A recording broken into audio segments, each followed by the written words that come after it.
Sir, మన local currency week ఉంటే చాలా బెనిఫిట్ అని చాలామంది అంటారు. కానీ మరి పాకిస్తాన్, జపాన్ విషయానికి వస్తే మాత్రం మరి పాకిస్తాన్ కరెన్సీ చాలా వీక్గా ఉంది, కానీ ఫైనాన్షియల్గా మాత్రం జపానే సక్సెస్ఫుల్గా ఉంది. మరి ఇదేంటి?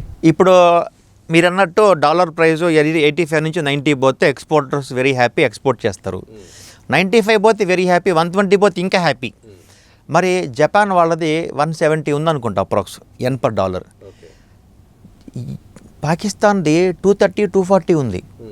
మరి Pakistan should be more developed than Japan కదా, ఎందుకు అవ్వలేదు? Come back to the earlier example, మీకు ఇందాక చెప్పాను కదా, కరెన్సీ వీక్ అయిపోగానే కంట్రీ డెవలప్ అవ్వదు. ఆ కంట్రీలో గ్లోబల్ క్వాలిటీ ఎక్స్పోర్ట్స్ జరగాలి. అన్ని ఆటోమొబైల్స్ కానీ, టెక్నాలజీ కానీ, వెపన్స్ కానీ, ఎయిర్ క్రాఫ్ట్స్ కానీ, ఐటీ కానీ, ఇవన్నీ ఉంటే మనము ఫారెన్ కంపెనీస్కి ఇంటర్నేషనల్ మార్కెట్ గూడ్స్ ఎక్స్పోర్ట్ చేయొచ్చు. మన గూడ్స్ నాసిరకంగా ఉన్నాయనుకో, మన కరెన్సీ ఎంత వీక్ అయినా మనకి బెనిఫిట్ రాదు. అంటే ఇప్పుడు మీరు హైదరాబాద్కి వచ్చారు, మంచి జాబ్ కోసం వచ్చారు, మీరు ₹1,00,000 వద్దు, నాకు 70,000 శాలరీ చాలని జాయిన్ అవ్వాలంటే మీకు అంత వర్తన ఉండాలి. లేదనుకోండి, అసలు మీరు 7th క్లాస్ వేరే హైదరాబాద్కి వచ్చారు, మీకు అసలు ఎవరు పట్టించుకోరు, మీకు ఆ బెనిఫిట్ రాదు. మీరు పెద్ద ఎకానమీలో వచ్చి మీ సర్వీస్ చేస్తున్న బెనిఫిట్ అనేది మీకు రాదు. సో మన ఎకానమీలో ఇంటర్నేషనల్ క్వాలిటీ గూడ్స్ రావాలి.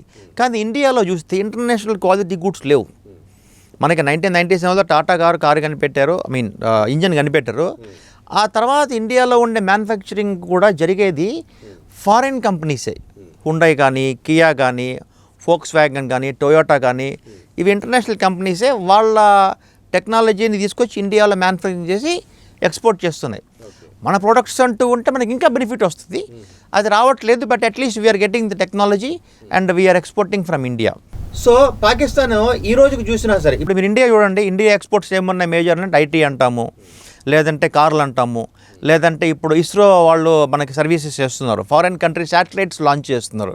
సో టెక్నాలజికల్గా మనం ఇంప్రూవ్ అవుతున్నాం. పాకిస్తాన్ వాళ్ళ ఎక్స్పోర్ట్స్ చూస్తే ఇంకా వాళ్ళకి షుగరు, బియ్యం, సిమెంటు ఇవే ఉన్నాయి. అంటే వాళ్ళు ఏ ప్రోడక్ట్కి అయితే ఇంటర్నేషనల్ మార్కెట్లో ప్రైస్ కమాండ్ చేయొచ్చో ఆ ప్రోడక్ట్స్ ఇంకా వాళ్ళు డెవలప్ చేయలేకపోతున్నారు. అందువల్లనే టెక్నాలజీలో జపాన్ బాగుండడం వల్ల అండ్ చైనా అండ్ పాకిస్తాన్ ఇంకా ఓల్డ్ గూడ్స్ ఎక్స్పోర్ట్ చేస్తూ డెవలప్ అవ్వకపోవడం వల్ల వీళ్ళ కరెన్సీ వీకైనా బెనిఫిట్ తెచ్చుకునే అంత స్తోమత లేదు పాకిస్తాన్కి. That is way they are suffering. Same way Sri Lankan currency కూడా అట్లానే ఉంటుంది.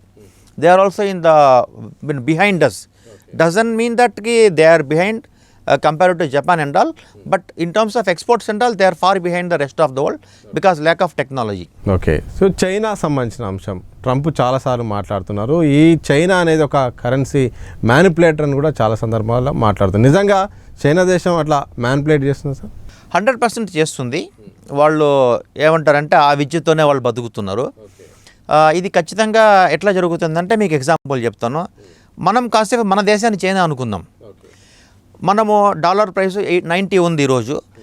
హెవీ ఎక్స్పోర్ట్ చేసాం అంటే మన గూడ్స్ హెవీ అమెరికాలో కానీ, యూరోప్లో కానీ, rest of the world dollar invoicing చేసి ఎక్స్పోర్ట్ చేసాం. ఇప్పుడేమవుతుందంటే మనకి డాలర్లు హెవీ వస్తాయి. ఆర్డర్ బుక్ చెప్పాను ఇందాక, అక్కడ ఆర్డర్ బుక్లో హెవీగా సేల్ చేస్తాం. టొమాటో అమ్మినట్టు అనమాట. అమ్ముతూ పోతే టొమాటో ప్రైస్ ₹2 వచ్చేయాలి. ఎగ్జాంపుల్, డాలర్ ప్రైసు ₹50 రావాలి. డాలర్ ₹50 వచ్చిందంటే అది నెగిటివ్ ఫర్ ఎక్స్పోర్టర్స్. ఎందుకంటే మనది ఎకానమీ ఎక్స్పోర్ట్ డ్రివెన్ ఎకానమీ అవుతుంది. ఒక 20% ఆఫ్ జీడిపి మనది ఎక్స్పోర్ట్సే. అండ్ ఎంప్లాయ్మెంట్ జనరేషన్లో మెజారిటీ పార్ట్ ఎక్స్పోర్ట్సే. సో మన ఎక్స్పోర్ట్స్ దెబ్బతింటాయి కదా. ఎప్పుడైతే 80 నుంచి 100 పోయింది ఎక్స్పోర్టర్ హ్యాపీ అవుతాడు, 80 నుంచి 50 వస్తే ఎక్స్పోర్టర్ సఫర్ అవుతాడు. ఎందుకంటే ఇతను $1,00,000 ఇన్వాయిస్ చేస్తే మన ఇండియన్ కన్సూమర్కి, ఇండియన్ కంపెనీకి వచ్చేది 50 లక్షలే. సో ఎక్స్పోర్టర్స్ ష్రింక్ అయిపోతారు. ఇట్లా అవ్వనీయకుండా ఏం చేస్తారు చైనీస్ సెంట్రల్ బ్యాంక్ అంటే 24 గంటలు ముద్రగొట్టి ఇది మన చైనీస్ యువాన్ని ముద్రగొట్టి ఆ కరెన్సీని ₹80 దగ్గరే ఉంచుతారు. అంటే ఫర్ ఎగ్జాంపుల్ మన కెమెరామెన్ గారు నెల్లూరు వెళ్ళారు, గుంటూరు వెళ్ళారు, మిర్చి హెవీగా సప్లై వచ్చింది మార్కెట్లోకి. ₹80 నుంచి అది ₹50 రానీయకుండా నేను ఇంకొక 1000 కోట్లు ఇచ్చి 80 దగ్గరే పెట్టున్నాం. ముద్ర కొడుతూ పోతున్నాను, 80 దగ్గర స్టెబిలైజ్ అయిపోయింది. అక్కడి నుంచి కిందకి రానియట్లే కెమెరామెన్. అప్పుడు కెమెరామెన్ దగ్గర 1,00,000 గోడౌన్లు పేరుకుపోతుంది. ఏంది? మిర్చి.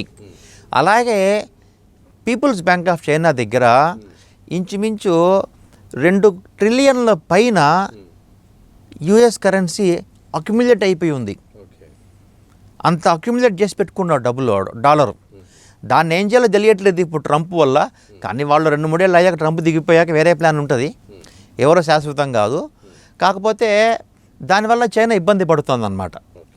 సో అట్లాగా కరెన్సీని లిమిట్ దాటి మ్యానిపులేట్ చేస్తుంది చైనా. అందుకనే ట్రంప్ చైనాని కరెన్సీ మ్యానిపులేటర్ అని చెప్పి చైనా మీద ఎక్కువ కక్ష పెట్టుకుంటాడు. వీళ్ళు కరవాలని చేస్తున్నారని చెప్పి మనం వాటిని ఆ లెవెల్లో చేయం. We are happy to be making it a stable price. Okay.